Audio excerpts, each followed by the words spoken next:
Depuis le début de l'offensive russe en Ukraine, le 24 février dernier, il ne se passe pas un jour sans que la santé physique et mentale du président russe, Vladimir Poutine, ne fasse parler. Délire paranoïaque, cancer en phase terminale, maladie de Parkinson, de nombreux diagnostics sont prêtés au chef du Kremlin. Mais souffre-t-il vraiment d'une pathologie? Selon le quotidien Ouest France, il est possible que Vladimir Poutine soit bien atteint d'une maladie d'ordre psychologique, le syndrome des hubris. Tiré de la notion grecque hybris, signifiant l'orgueil, la démesure et le désir de vengeance, le syndrome des hybris est un désordre narcissique caractérisé par une confiance en soi hypertrophiée, un sens de la manipulation très développé et un sentiment de toute puissance.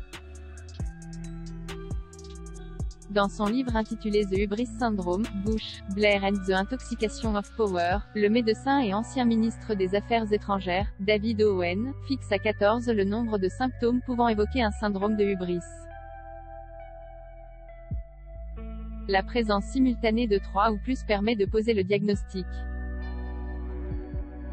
Parmi ces symptômes, narcissisme, arrogance, recherche de la gloire, mépris des autres, mégalomanie. Vladimir Poutine est l'exemple même du syndrome des hubris, aussi appelé maladie du pouvoir. Le syndrome fait perdre à celui qui en souffre tout sens de la réalité. Vladimir Poutine est l'exemple même du syndrome des hubris, indique Jacques Touchon, neuropsychiatre, dans les colonnes de Ouest France. Il souligne toutefois que le syndrome est beaucoup moins répandu qu'il n'y paraît. Dès qu'on n'est pas d'accord avec un politique, on lui attribue ce syndrome.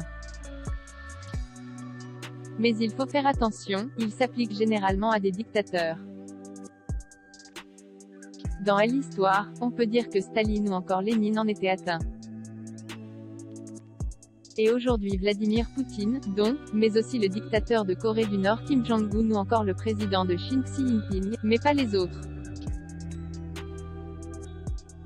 À ce jour, le Kremlin nie tous les diagnostics prêtés à son dirigeant.